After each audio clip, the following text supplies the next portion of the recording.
अस्सलाम वालेकुम वरहमतुल्लाहि वबरकातुहू। जमाली एवरी में आप सब भाई को खुशामदीद कहते हैं। मैं आपका अपना होस्ट शहाबुद्दीन जमाली। मैं आज आपको एक इम्पोर्टेंट बात बताने वाला हूँ, जो बात सुन के आप भी थोड़ा परेशान तो हो जाएंगे, मगर बहुत काम वाली बात है। तो सोचा कि आपको अपनी एवरी का विज़िट भी करवाते जाएं और आपको एक कीमती बात भी बताते जाएं। जैसे कि आपको पता है कि हम जो है ना अपने बर्ड का जब डीएनए करवाते हैं तो हमें तो यही पता होता है कि हमारा जो बर्ड है वो मेल और फीमेल ही है, मगर ऐसा कभी कभार नहीं भी होता है। वो इसलिए नहीं होता है कि जब हम डीएनए करवाते हैं तो कभी कभी ऐसा हो जाता है कि चेंज हो जाता है।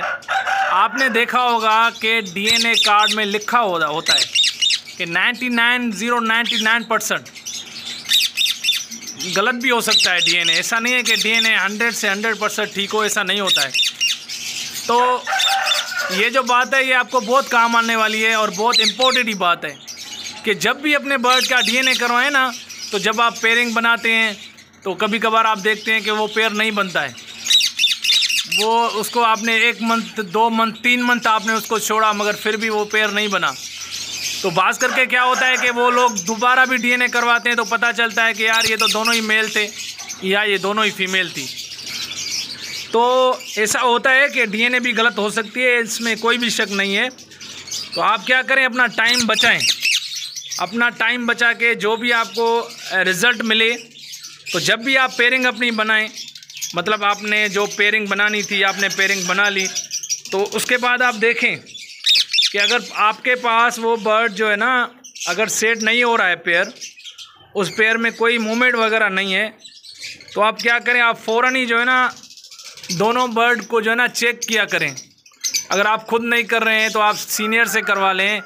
अगर उसके अलावा अगर आपके करीब ही आपके पास डीएनए की सहूलत और भी मौजूद है तो आप दोबारा भी डीएनए करवा सकते हैं, क्योंकि अगर आप डीएनए नहीं करवाएंगे तो आपका टाइम ज़ाया हो जाएगा और आप जो है ना जब ब्रीड सीज़न करीब आ जाएगी तो आप परेशान हो जाएंगे। आप बोलेंगे यार मैंने तो उसका डीएनए करवाया था। वो तो हम भी मान रहे हैं कि डीएनए देखें ना, मैं आपको डीएनए कार्ड में भी दिखा रहा हूँ, मैं आपको डीएनए कार्ड में भी दिखा रहा हूँ कि देखें उस पर भी यही लिखा होता है कि 1% 0.1% भी गलत हो सकता है। ऐसा नहीं है कि नहीं हो सकता है, बिल्कुल भी हो सकता है। तो डीएनए भी गलत कभी कभार साबित हो जाती है। हम यही सोच के बैठते हैं कि यार ये तो फ़लाना जो है ना हमारा पेयर है, ये कैसे गलत होगा। तो ऐसा हो सकता है, ऐसा नहीं है कि गलत नहीं होगा, वो डीएनए भी गलत हो सकती है। तो आप अपने बर्ड पे जब पेयरिंग आप लगा लें, आप जब भी अपनी पेयरिंग लगा लें तो आप क्या करें, आप उस बर्ड को जो है ना थोड़ा फोकस करें, उस बर्ड पे थोड़ा ध्यान दें, उसको चेक करें कि क्या पता ऐसा ना हो कि आपके बर्ड की डीएनए सही ना हो। आपके बर्ड की जो है ना डीएनए सही नहीं होगी तो क्या होगा कि आपका पेयर भी नहीं बनेगा और आपका जो टाइम है ना इस लव बर्ड की एवरी है या इस पे जो हमारा टाइम है ना वो बड़ा कीमती है। क्योंकि आपको पता है कि साल में 12 मंथ में 4 मंथ या 5 मंथ ऐसे आते हैं जिस पे हमारी जो ना इन पे जो ना ब्रीडिंग सीज़न स्टार्ट हो जाती है। तो अगर हम वो ही ज़ाया कर लेंगे तो हमारा क्या फ़ायदा होगा, क्योंकि जो हमने 7 मंथ 6 मंथ 8 मंथ हम जो ना सब्र करते हैं इनकी ब्रीड के हिसाब से, हम बोलते हैं कि वो टाइम आए हम ब्रीड लें।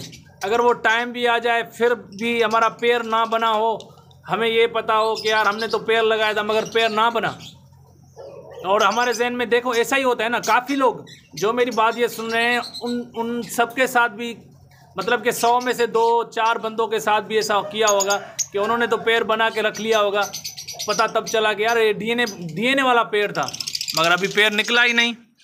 तो ये हो जाता है। इसके लिए जो है ना आपको परेशान होने की ज़रूरत नहीं है। आप क्या करें, आप फिर भी जो है ना अपने बर्ड पे जो है ना थोड़ा ध्यान दें, उनको चेक करें कि वाकई जो हमने पेयर की डीएनए करवाई है तो वो क्या पेयर वाकई डीएनए के साथ पेयर ही है या नहीं है। तो इस वजह से ये थोड़ी मुख्तसर बात थी जो हमने आपको बताई। ये बहुत फ़ायदे वाली बात है, बहुत काम वाली बात है आपके भी और हमारे भी जो न्यू फैंसियर हैं उनके लिए भी, बाकी जो बड़े ब्रीडर हैं जो हमारे बहुत हमसे सीनियर हैं, हमारे उस्ताद हैं, उनको इस बात का पता है। डीएनए किया हुआ जो है ना पेयर भी कभी कभार पेयर नहीं होता है। तो आप जो है ना अपना टाइम ज़ाया ना करें, क्योंकि मैं हर वीडियो में यही बोलता हूँ कि हमारा जो टाइम है ना वो बड़ा कीमती है। टाइम ज़ाया ना करें। हम इतना सब्र करते हैं ब्रीड के इंतज़ार में, जब वो टाइम आता है फिर अगर हमारा पेयर बना हुआ नहीं होगा और हमारा पेयर सेट नहीं होगा तो क्या होगा, फिर हम जो है ना उसको जब उस पेयरिंग को तोड़ेंगे, दूसरी पेयरिंग बनाएंगे या हम दूसरा पेयर बनाएंगे तो उसमें हमारा टाइम बहुत ज़्यादा ज़ाया होगा।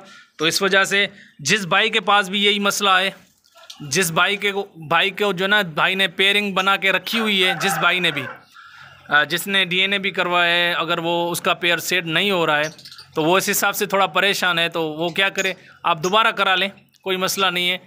ये हमें थोड़ा सा खर्चा जो है ना वो तंग नहीं करेगा, मगर इससे पता चल जाएगा। तो इस मेरी बात पे जो है ना थोड़ा सा गौर कीजिएगा। ये बहुत कीमती बात है और बहुत फ़ायदे वाली बात है। ऐसा ना हो कि आपके जो है ना पैर भी रह जाएं और फिर से सीज़न चली जाए। तो अस्सलाम वालेकुम।